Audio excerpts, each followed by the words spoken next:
It's April 20th, 1828, and another remarkable event is about to be uncovered by Arion, Rebecca, and Olly, the Retrospectors.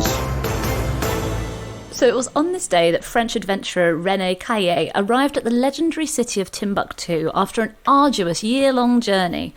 And what did he make of this fabled city of riches? I'll let him tell it. I looked around and found that the sight before me did not answer my expectations. I had formed a totally different idea of the grandeur and wealth of Timbuktu. The city presented, at first view, nothing but a mass of ill-looking houses built of earth, possibly the most disappointed TripAdvisor review of all time. And the reason for his disappointment is that Timbuktu was founded by Tuareg nomads in the 12th century and within 200 years had become an immensely wealthy city that was at the centre of really important trading routes for salt and gold that went through the region. And through writers such as Leo Africanus, tales reached Europe of its immense riches, which really stoked this acute curiosity on the part of European explorers in particular. And this mystery was enhanced by its inaccessibility and the fact that many European expeditions had perished prior to Caillie's arrival. Yeah, I mean, they still had salt in 1828. It was the gold that he was disappointed by the lack of, I think. Right. I mean, it was this sort of mythical status across Europe, really, the romance and the political and scholarly achievements of Timbuktu since the 13th century. And as you say, no one from Europe had really been able to verify these claims. Because Europeans travelling into the interior of Africa was difficult. There were no ports, obviously, in the middle. There were tropical diseases. There were native people who were not very keen on being colonised. There were Muslims who were not very keen on Christians. And there was no technological advantage to being a European once you'd used up your bullets. You know, what did you have?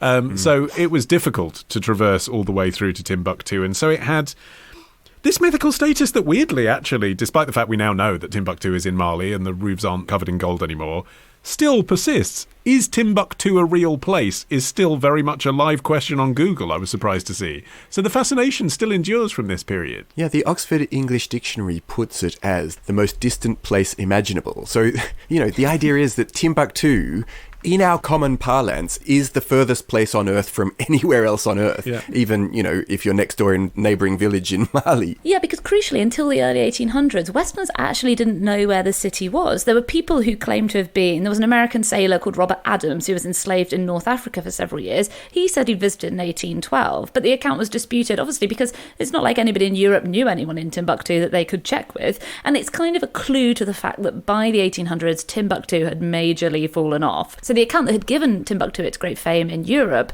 was, as you said, Arion, by a guy called Leo Africanus. He was a Spanish-born Moroccan scholar who was captured by Spaniards at sea. He ended up converting to Christianity, and he wrote this book called Description of Africa about all the travels he had undertaken in Africa, including to Timbuktu. It was published in Venice in 1550, and it first appeared in English in 1600. But ironically, it was at this point that the city was beginning a long and pretty depressing decline.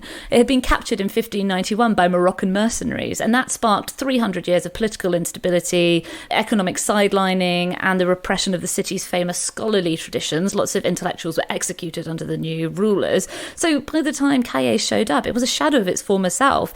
In its glory days, it had a population of about 100,000, but by the time Caillie arrived, that was down to 12,000. So what was he doing there? Well, partly he was an intrepid sort of fella anyway, grew up loving Robinson Crusoe and travel and maps and all the rest of it, but also there was a financial reward which was being offered by the Geographical Society in Paris, 10,000 francs to any European that could travel to Timbuktu and return alive with an account of the city. He didn't tell them before he was going, well, I'm going to try and get this award. He just went, and I think that's part of the reason he was successful. He didn't make a big song and dance about being French, that's for sure. Yeah, and also he didn't lead a big party. Instead, his plan was to travel alone and be disguised as a Muslim. And this was explicitly to try to get over some of the difficulties experienced by earlier expeditions. Some of the people that got massacred. Well, exactly. Difficulty is a soft word, isn't it? Two other Europeans had already beaten him to it. Crucially, Caillie was the first person to make it back from Timbuktu. There'd been a Scottish explorer called Mungo Park, who's believed to have made it in 1805 as part of his goal, which was to be the first European to chart the Niger River. But he drowned in what's now modern-day Nigeria during an attack by hostile natives without being able to document his journey properly, so we don't know. And then the first person who we do know actually made it was Alexander Gordon Lang, who arrived in August 1826. He was also trying to find the source of the Niger. Actually, he wasn't looking for Timbuktu specifically, but he was murdered just after he left the city, probably by Tuareg assassins who wrapped a turban around his neck and then pulled on both ends, which was their chosen means of assassination. And actually, we only know about him because of Caillie. Caillie got told about him when he was in Timbuktu, which must have been a bit of a warning to watch your back on the way out. Caillie then persuaded a French governor to help finance his stay of 8 months with nomadic people in the Brakna region in southern Mauritania, and that's where he learnt Arabic. So, I mean, even that was astonishing to me, that he went there speaking absolutely no Arabic, planning to pose as a Muslim, and 8 months later he was like, yep, ready to go, here I go. So he had two stories. So initially, when he was spending that 8-month period with Moors, he said he was the son of a wealthy French family, so he wasn't pretending not to be French. And upon reading the Quran in a French translation, he'd been intensely overcome by its truths, and now his father had died, and he'd come into this money, and he wanted to go to Senegal to learn their wise customs.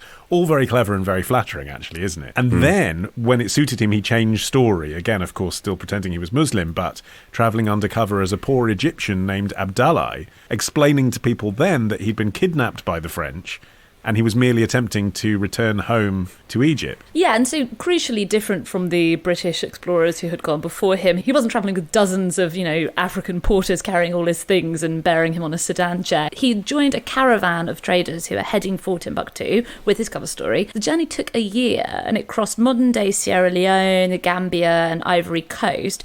But the reason it took so long was that he ended up spending 5 months in Tiamé in modern-day Ivory Coast because he got scurvy. All of that makes you reflect on his disappointment that he found, and he documented it further. He said, after I took a turn around the city, I found it neither so large nor so populous as I had expected.